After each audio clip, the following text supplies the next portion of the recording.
Primeiramente, quero que olhemos em 2 Pedro, capítulo 1, versículos 3 a 8. Eu realmente senti do Senhor que era isso que eu deveria pregar aqui hoje. Não apenas aqui para vocês, mas tenho certeza de que para muitas pessoas que receberão isso pela televisão no momento certo. Eu tenho pensado muito sobre disciplina e domínio próprio. Eu posso te dizer que todos os dias de nossas vidas nós devemos dizer não para algo que nós gostaríamos de fazer, e sim para algo que nós não gostaríamos de fazer. Amém? E isto nunca vai parar. Vai ser assim todos os dias, pelo resto de sua vida.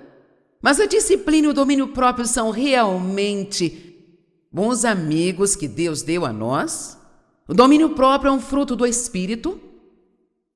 Na verdade, é o último da lista. A lista começa com amor e alegria, paz, paciência, bondade e termina com domínio próprio. E eu acho que isso é interessante. Eu chamo de o final do livro dos frutos do Espírito. Todo o fruto do Espírito começa com amor, mas todos são firmados pelo domínio próprio.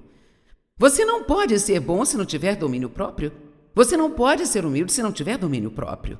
E eu ouço as pessoas dizerem com frequência, com certeza você também, e talvez você diga, sabe, eu não sou disciplinado. Eu realmente não. Eu não consigo me controlar nesta área. E isto é absolutamente 100% inverdadeiro. E você precisa parar de dizer isso. Vamos lá, não me faça repetir 3 vezes. Você diz, bem, Joyce, mas eu não tenho. Bem, você começa confessando que Deus diz que você tem. Isto ajuda a renovar sua mente antes mesmo de começar a acreditar que você realmente tem o que Deus diz que você tem. E então, assim que você acreditar, o diabo vai ter que sair do seu caminho, porque você vai começar a produzir. Amém? Portanto, você precisa dizer, eu sou disciplinado, eu tenho domínio próprio, eu faço o que Deus me disse para fazer, e se Ele me disser para não fazer algo, eu não faço. Amém? Agora, ser cristão não é para aquelas pessoas de mente fraca, pessoas preguiçosas e fracotes. Nós não recebemos todas as coisas de Deus. Nós ganhamos uma carga inicial, por assim dizer, quando nascemos de novo. Deus é santo e Ele não pode estar em nenhum lugar que não seja santo. A sua graça faz um trabalho maravilhoso no nosso espírito, para que Ele venha e viva ali. Ele nos limpa, Ele nos perdoa, Ele vem morar em nós, Ele nos dá a sua natureza, Ele nos faz uma nova criatura, o fruto do Espírito Santo está em nós. Mas tudo isso vem como uma semente. Eu amo o que a Bíblia está dizendo no livro de 1 João 3, que diz que qualquer pessoa que está em Cristo não pode continuar a viver propositalmente no pecado. Não diz que você nunca mais erra, mas diz que nós não podemos continuar propositalmente no pecado, porque Cristo vive em nós. E realmente a Bíblia Amplificada diz, o divino esperma de Deus está nele. E eu amo isso. Cristo é chamado de semente com S maiúsculo. E Ele está em nós, foi colocado em nós como uma semente, e todos sabemos que as sementes devem ser molhadas. Temos que tirar as ervas daninhas delas, e elas precisam da luz do sol. Veja, a palavra é referida como a água da palavra. E, portanto, quanto mais da palavra estudamos, mais nós cremos, mais essas sementes crescem e se tornam as coisas que as pessoas podem ver. Você sabe, quando Deus começou comigo, eu tinha amor dentro de mim, de acordo com a Bíblia, mas eu não o encontrava em nenhum lugar.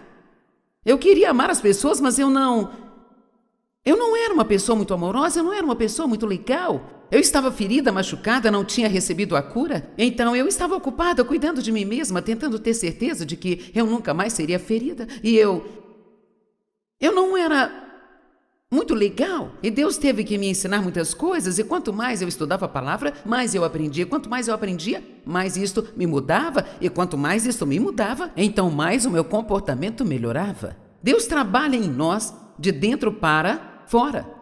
Ele planta em nós tudo aquilo que nós precisamos para viver uma vida ótima. Mas agora eu quero que você preste atenção nestas escrituras. 2 Pedro, capítulo 1, início do verso 3. Seu poder divino concedeu a nós todas as coisas. Digam todas as coisas que concernem a vida e a piedade, através do conhecimento daquele que nos chamou para a sua própria glória e excelência. Bom, eu poderia parar aqui e pregar sobre esta frase a noite toda. Nós fomos chamados a sermos pessoas excelentes, com excelente comportamento, que tratam as pessoas de modo excelente, que vivem vidas excelentes. Não desleixada, não preguiçosa, não indisciplinada, mas excelente. E diz que fomos chamados à glória. Sabe, nós jogamos muitas palavras no ar e nem sabemos o que significam. A palavra glória significa a manifestação de todas as excelências do nosso poderoso Deus. Então Deus, Ele nos deu todas estas coisas como um dom concernente à vida e à piedade. Através do conhecimento dele, você precisa saber o que tem ou nem percebe o que tem. Aquele que nos chamou para a sua própria glória e excelência. Agora, uma pessoa excelente sempre caminha a milha extra, sabe? Ela nunca faz o mínimo que pode fazer. Ela sempre faz o máximo que pode fazer. Uma pessoa excelente mantém sua palavra. Ela sempre faz aquilo que diz que vai fazer. Então eu vou parar aqui só para dizer que nós vivemos em um mundo hoje que não é excelente e está ficando cada vez pior. E nós, aqueles de nós que representam a Cristo, e é isso que você é, se você é um cristão, você está nesse mundo para representar a Cristo, nós temos que acender as luzes, e acender a luz é começar a ser excelente outra vez. Porque é isso que o mundo precisa ver. O nosso Deus é um Deus excelente e Ele nos chamou para sermos um povo excelente. Agora, existem áreas onde cada um de nós pode ir mais alto. Todos nós podemos decidir ser mais excelentes nessa área e muito da excelência começa nas pequenas coisas que o Espírito Santo lida com você, que pode não fazer nenhum sentido para as pessoas se você falar com elas, mas nós começamos a ser excelentes nas pequenas coisas que Deus nos incentiva, então começamos a ser mais e mais e mais e mais excelentes. E eu sei que a excelência é um desejo de Deus para nós, porque eu posso te dizer, quando você está cheio do Espírito Santo e entra num relacionamento sério com Deus, você começa a ser convencido de pequenas coisas que não te incomodavam de jeito nenhum antes dele vir morar dentro de você. Ninguém veio e te disse, mas de repente agora você sabe que não é dessa maneira que se faz as coisas. Por exemplo, você está fazendo compras, passa por uma prateleira de roupas e você derruba algumas peças de roupas no chão e você sai andando. Vamos lá, quantas? E o Espírito Santo diz com aquela doce voz, volte e pegue. Tem alguém mais além de mim? Às vezes, ele até me faz limpar todas as coisas que as outras pessoas deixam cair no chão. Agora, quando começa a ficar realmente irritante, é como se Uma vez eu perguntei por que eu tenho que limpar a bagunça deles. Ele disse: você gostaria que alguém limpasse a sua bagunça um dia? Eu disse: olha, seria bom. Agora quero que você ouça o que eu vou dizer. Muitas vezes, quando Deus te pede para fazer, ou te incentiva, e vamos usar esta palavra incentivar, porque é o modo que o Espírito Santo lida. Ele nos incentiva, ele não grita conosco, ele não berra, não nos força a fazer, ele não nos ameaça. Ele nos incentiva. Há sempre um toque dele. Esta é a melhor maneira de fazer isso. E todas as vezes que fazemos do seu jeito, estamos abrindo a porta para algumas bênçãos que Deus quer trazer para o nosso caminho no tempo certo. E toda vez que não fazemos do jeito dele, nós estamos perdendo algo que Deus queria fazer por nós, que nunca saberemos o que era, talvez até que cheguemos ao céu. Agora, você pode pensar o que quiser, alguns de vocês podem pensar: essas coisas não fazem nenhuma diferença. Mas posso te garantir que a palavra de Deus é muito mais prática para a nossa vida diária do que nós imaginamos. Não tente pegar a Bíblia e fazer dela algo profundo e doutrinal, em que você fica vagando em algum lugar e quando você vai embora nem sabe o que as pessoas disseram. Rapaz, aquilo foi pesado. O que significa pesado? Bem, eu não consegui entender, então deve ter sido muito pesado. Eu vou mandá-lo para casa com pelo menos uma coisa que você pode lembrar. Quando você esbarrar em algo e derrubar de uma prateleira numa loja,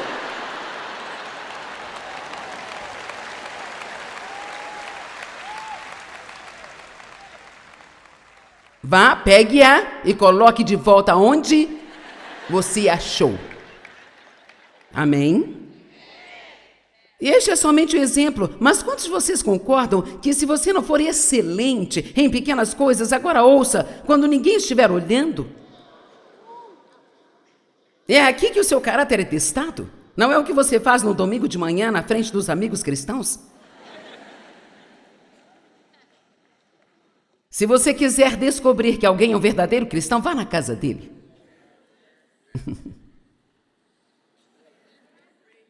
Mas aqui está a coisa, nós precisamos ter um temor reverencial e a ciência de que Deus nos observa durante todo o tempo.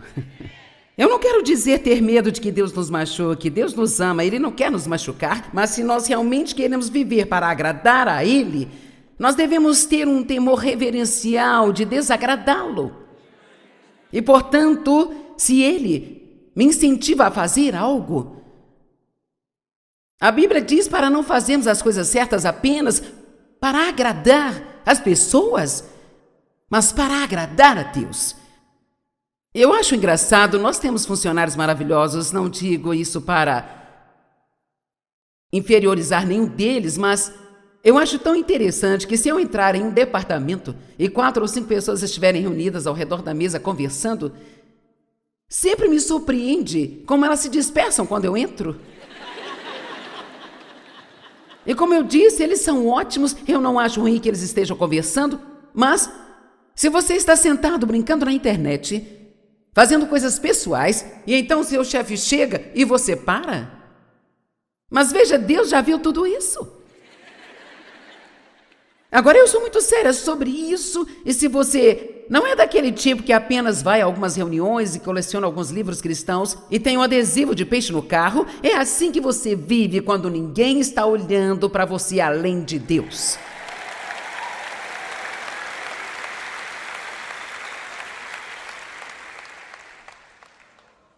Então vamos em frente. Seu divino poder deu a nós todas as coisas concernentes à vida e à piedade, através do conhecimento daquele que nos chamou à sua própria glória e excelência, através do qual ele nos concedeu suas grandes e preciosas promessas. Existem mais de 5.000 promessas para nós na palavra de Deus. Portanto, por meio dessas promessas, você pode se tornar um participante da natureza divina de Deus, escapando da corrupção que existe neste mundo por causa do desejo pecaminoso. Por esta razão, Por causa de todas as coisas que Ele fez por nós, em gratidão àquilo que Ele fez por nós, façam todos o quê? O quê? Esforços? Quem aqui quer fazer esforço? Sabe, Joyce, eu já orei pedindo a Deus que fizesse isso por mim.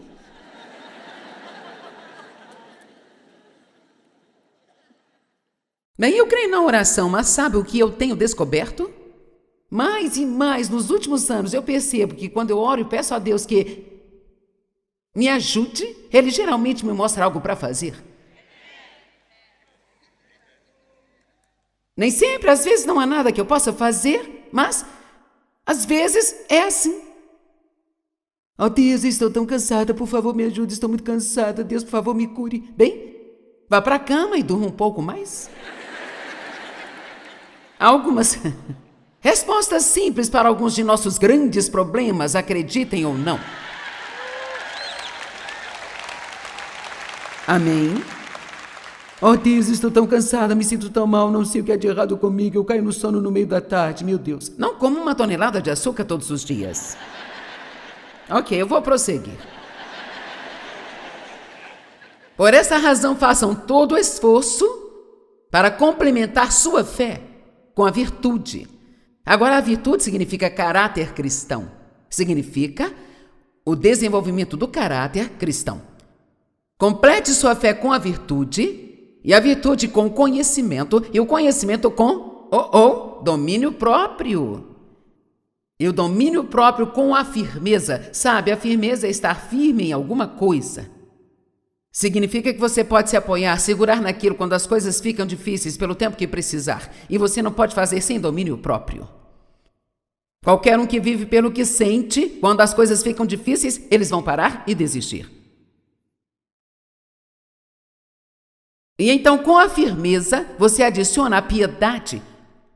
E, com a piedade, o afeto fraternal. E com afeto fraternal, você finalmente chega perto do amor. Veja, o objetivo de Deus para nós é andarmos em amor. Este é todo o objetivo da palavra de Deus, que nós aprendamos a amar do mesmo jeito que Deus nos ama. Amar incondicionalmente. E o amor é um esforço, sempre vai te custar algo.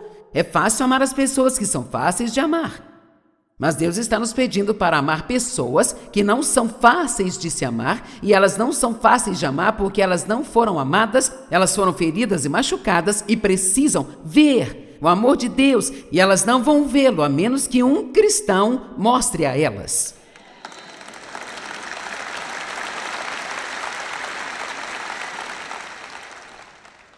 Os cristãos devem ser incomodados, porque todos foram chamados para o ministério. Você pode nunca estar no púlpito pregando para muitas pessoas, mas o mundo é o seu púlpito.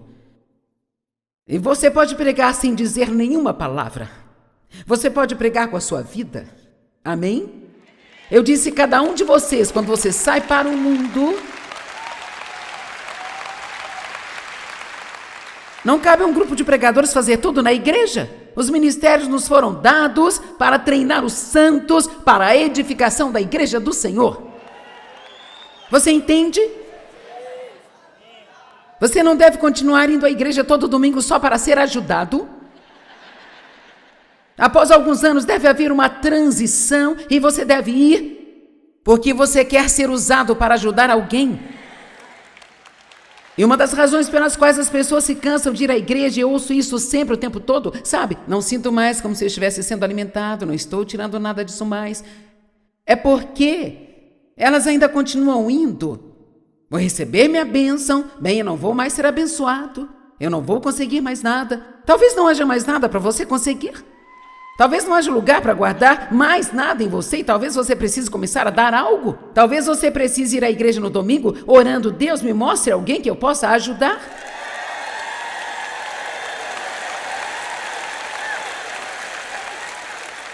Não se sente lá com seus amigos com quem fica confortável. Encontre pessoas que pareçam solitárias, que não conheçam a ninguém e vá ficar perto delas. Faça um pouco de esforço. Lá vem essa palavra novamente, esforço. Provérbios 16, 32. Aquele que é lento para se irar é melhor que os poderosos. E quem comanda o seu espírito é melhor do que o que toma uma cidade inteira. Uau! Então ele está dizendo que uma pessoa que pode controlar a si mesma é uma pessoa poderosa, é alguém que é mais poderoso do que um exército que vai e toma a cidade inteira. A Bíblia diz: irai-vos, mas não pequeis. Lá eu acho que é Tiago: irai-vos, mas não pequeis. Bem, como você pode fazer isso? Você sente a raiva vindo quando você é maltratado, sabe? Mas você pode ficar irado e não pecar controlando como você se comporta diante dessa raiva? E sendo rápido para perdoar? Quero fazer uma pergunta. Perdoar as pessoas que ferem demanda algum domínio próprio? Sim, um barco cheio disso, certo? Especialmente dependendo do tanto que aquilo dói. Hebreus 12, 11. No momento, toda a disciplina parece dolorosa em vez de agradável. Mas mais tarde ela produz o fruto pacífico da retidão para aqueles que foram treinados por ela. Sabe, essa é uma boa escritura. Há algumas pessoas que vivem como se não houvesse amanhã. Mas ouça o que eu vou dizer. O amanhã, ele sempre vai vir. Obrigada pela grande animação. E se você não decidir fazer a coisa certa hoje, você não vai gostar do amanhã. Então, tantas vezes nós chegamos a um ponto na nossa vida em que parece que tudo está desabando. E nós queremos culpar o diabo e repreender o diabo, que é a causa, a raiz de todos os nossos problemas. Mas a Bíblia diz resistir ao diabo.